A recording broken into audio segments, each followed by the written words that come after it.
Right breaking చేస్తున్నాం. సిగాచి పరిశ్రమ పేలుడు సంఘటన సంగారెడ్డి జిల్లాలో తీవ్ర విషాదాన్ని మిగిల్చింది. ప్రమాదం జరిగి 8 రోజులు గడిచినా ఇంకా 8 మంది కార్మికుల ఆచూకీ లభ్యం కాలేదు. రాహుల్, రవి, వెంకటేష్, ఇర్ఫాన్, విజయ్, అఖిలేష్, జస్టిన్, శివాజీల జాడ తెలియకపోవడంతో కుటుంబ సభ్యులు ఆందోళన వ్యక్తం చేస్తున్నారు. కడసారి చూపు కోసమైన మృతదేహాలను అప్పగించాలని వాపోతున్నారు కుటుంబ సభ్యులు.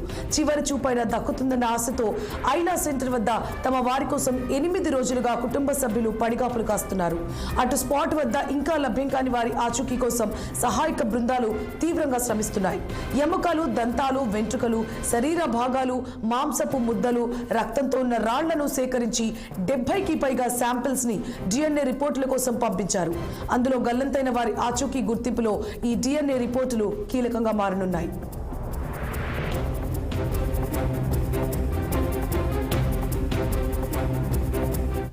ఇదే అంశానికి సంబంధించి మరింత సమాచారాన్ని మెదక్ జిల్లా నుంచి మా ప్రతినిధి శ్రీనివాస్ ఫోన్ లైన్ లో అందిస్తారు. శ్రీనివాస్.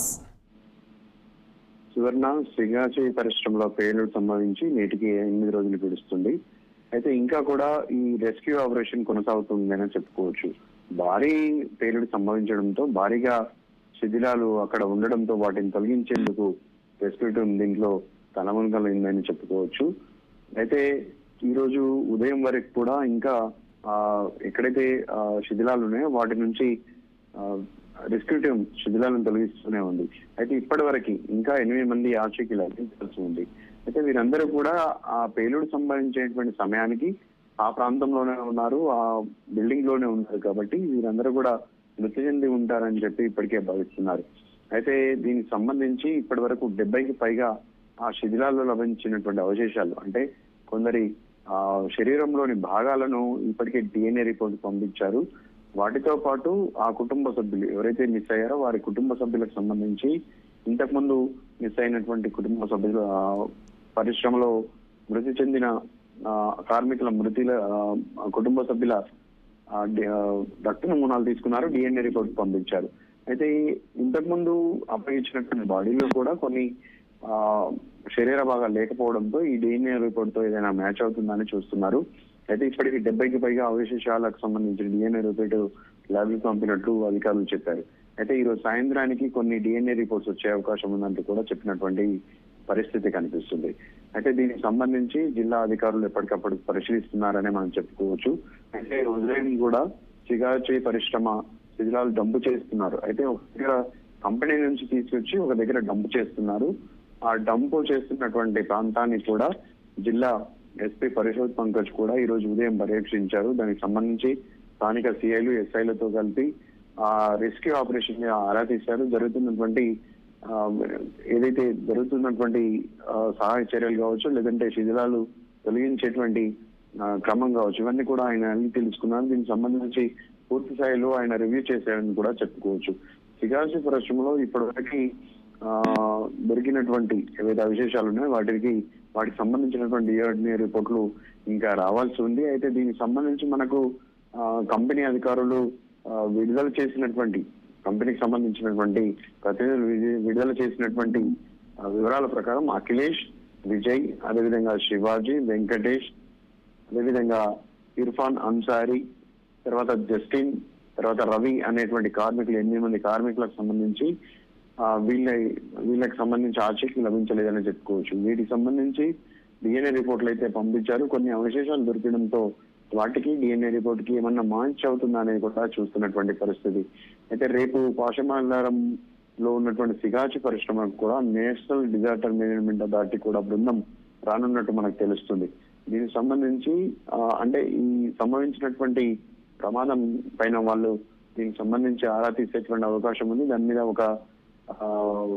మీద సంబంధించి ఈ మొత్తం పేలుడుకు సంబంధించి కూడా ఒక రిపోర్ట్ ను తయారు చేసేటువంటి అవకాశం కూడా కనిపిస్తుంది అనేది మనకు స్పష్టంగా చెబుతుంది. ప్రమాదం గల కారణాలు కేంద్ర రాష్ట్ర ప్రభుత్వాలకు నివేదిక ఇవ్వాల్సి ఉండగా NDMA అంటే నేషనల్ డిజాస్టర్ మేనేజ్మెంట్ అథారిటీ దానికి సంబంధించినటువంటి నిపుణులు అదేవిధంగా ఆఫీసర్లు అక్కడికి వచ్చి ఆ స్థలాన్ని పరిశీలించి దాని మీద పూర్తి లెవెల్లో ఒక రిపోర్టును తయారు చేసేందుకు వాళ్ళు ఆ ప్రాంతాన్ని పరిశీలిస్తారనేది మనకు స్పష్టంగా తెలుస్తుంది. మొత్తంగా ఈ పెను ప్రమాదం ఏదైతే భారీ ఎత్తున జరిగినటువంటి ఈ ప్రమాదంలో చాలా మంది కార్మికులు చనిపోయారు. ఇప్పటికీ ఆచూకీ లభించినటువంటి కార్మికుల కుటుంబాలు కూడా ఇలా పడిగాపులు కాస్తున్నారు. అదేవిధంగా ఈ కుటుంబాలు ఏవైతే ఉన్నాయో వారి రోదనలతో ఆ ప్రాంతమంతా కూడా విషాదంగా మారినటువంటి పరిస్థితి. అయితే గత కొన్ని రోజులుగా అక్కడే ఉండడంతో ఈ ఐలాకు సంబంధించినటువంటి ప్రతినిధులు వాళ్ళకు ఉండడానికి వసతి కల్పిస్తున్నారు. అదేవిధంగా కంపెనీకి సంబంధించిన యాజమాన్యం కూడా దానికి సంబంధించి ఈ కుటుంబ సభ్యులకు సంబంధించి ఏర్పాట్లను వాళ్ళకు కావాల్సినటువంటి సౌకర్యాలను సమకూరుస్తున్నట్టు తెలుస్తుంది. అయినప్పటికీ కూడా వారి ఎవరైతే కుటుంబ సభ్యులు ఉన్నారో వారి కుమారుడు కావచ్చు, లేదంటే వారి కుటుంబ సభ్యుల ఆచూకీ ఎప్పుడు లభిస్తుంది, లేదంటే ఏదైనా శరీరం దొరుకుతుందా, లేదంటే దానికి సంబంధించినటువంటి రిపోర్ట్ ఏదైనా వస్తుందని వారి వేచినటువంటి పరిస్థితి అయితే కనిపిస్తుంది. అయితే ఆ ప్రాంతం అంతా కూడా దాదాపు ఇప్పటివరకు చాలా కార్మికులు శరీరాలు దొరకడం, మరోవైపు కొంతమంది కార్మికులు చికిత్స పొందడంతో చాలా వరకు అక్కడ నుంచి వెళ్ళిపోయినటువంటి పరిస్థితి.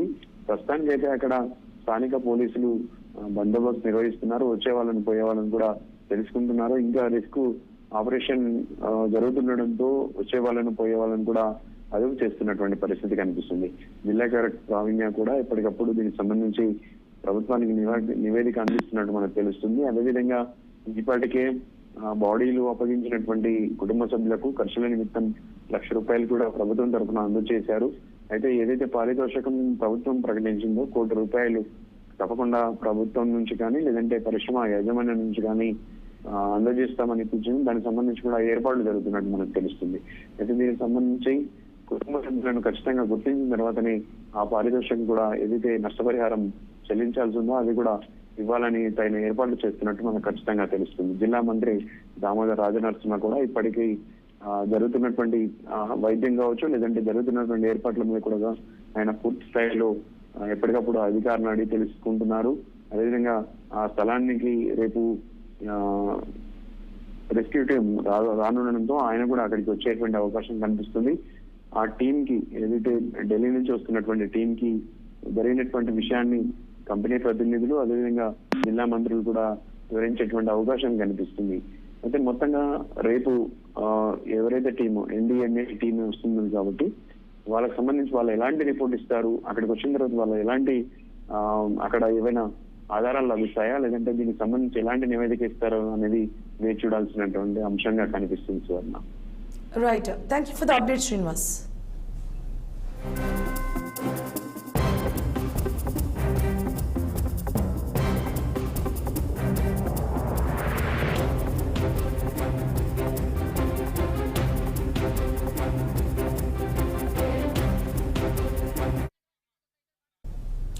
ఎన్టీఆర్ జిల్లా విజయవాడ